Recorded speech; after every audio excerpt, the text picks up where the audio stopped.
Hey, welcome to Crystal's Daily Dose of Joy. Welcome family, friends, and followers. If you're new, then hello.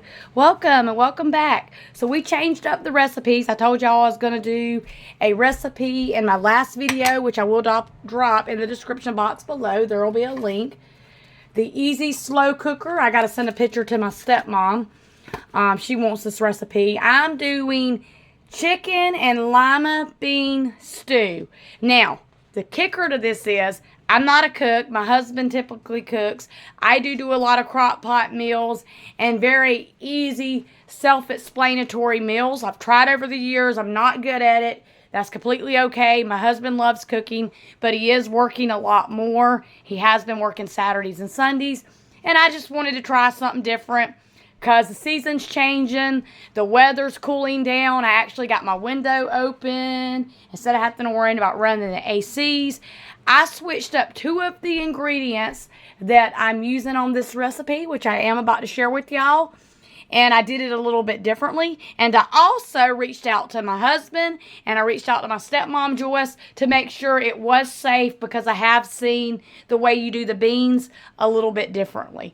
So let me just share it with you and we'll go from there. And I'll tell you as we go. Okay, here's the recipe right here. So I'm just going to hold up the book and show you. I can't remember where I got this at, but it is called Chicken and Lima Bean Stew. It calls for a 1.5 pound boneless chicken thighs, and then it says cubed. I cut mine in 4s and like little bitty squares. So I used 4 chicken thighs and I put the rest back in up because I bought like a pack of 12 chicken thighs. I use a can of diced tomatoes. It says 28 ounces. 15 ounces canned baby lima beans. Instead of using the canned lima beans, I use dry lima beans. We don't ever buy beans in the cans a whole lot unless we're doing chili beans or unless we're cooking, a meal and we just want beans to, like say we're cooking chicken or pork chops or something in the oven and we want beans with it, we might pick up canned beans. Most of the time we use dry beans because we love beans. And I love to eat beans. So I put dry beans, baby limas, and then chopped garlic. Instead of chopped garlic, I used powder garlic. And I used very, very little because I salt everything. I've always been like that ever since I was a kid. So I don't want it to be too salty. I don't want it to be too salty tasting. And I feel like garlic salt can easily give too much of that salty taste. And I already add enough salt to my food. And then it calls for ground cumin. Cumin, I think. I'm not sure how you say that. And then it called for something called dry organos. I didn't use those because that just didn't sound good to me. That was not something I had in the refrigerator and the cabinets. I'm not even sure what that would be. I don't even know if I've ever tried that.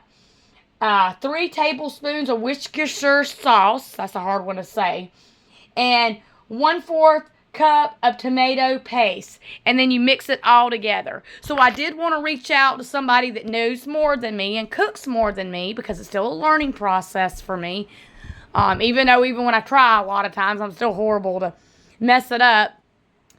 I was like, can I get away with putting the dry beans into the recipe, or do I need to boil them on the stovetop burner first? Because my husband boils the beans and then he lets them set or he don't boil the beans, he brings them to a boil and then he lets them set for an hour and then we pour them over in the crock pot. Because we do like beans and ham, a lot of beans and ham and different like pinto beans and stuff like that.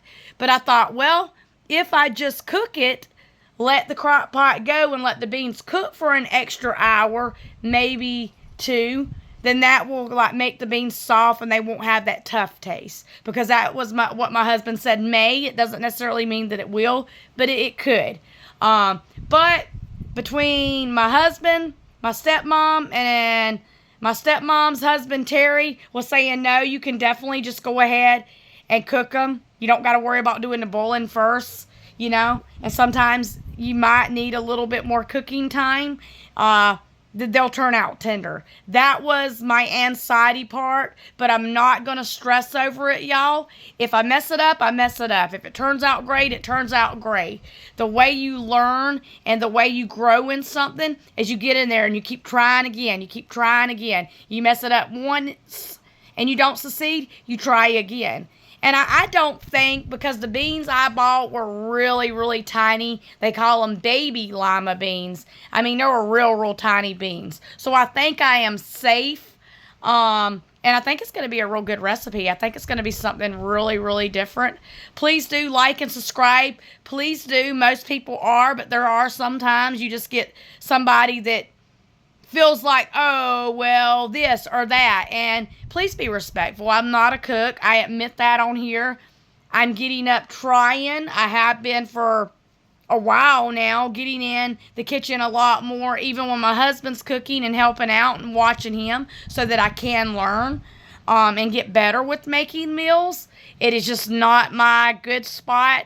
And, you know, we all have more of our strong points and more of our weaker points, but I am trying to bring y'all a little bit of different type of videos, and I thought this would definitely be fun to share and try. The seasons are changing, the weather's cooling down. My husband is working with his old boss, which was the company he used to work for, and he's also working for himself doing side jobs. So typically he don't have a 9-to-5 job, so it helps him out, which he loves to cook. He absolutely loves to cook, loves making meals. He always has. Really does really, really good meals, and that's why I let him cook. But it is nice for me to try different things out too. And so, yeah, I'm going to be doing a part 2 video. I'm going to let y'all know how it goes. I'm not worried about having to let the crock pot go an extra hour, if that's what it means or needs, for the simple fact that, you know, it's the weekend. Mason will be home for the weekend. You know, school's out for the weekend. We don't lay down as early. We're typically up a little bit later. And it was only a little bit after about 12:30 when I actually started everything. So it should still be ready by 6:37 in the evening, which is not too late. If I let it go another hour or so, it would be anywhere from 7:30 to 8 o'clock. Still not bad. I typically eat a little bit earlier. We eat a little bit earlier. But hey, it's okay. It's okay. So y'all let me know what you think. I'll see y'all later, and be blessed. Like and subscribe. Bye.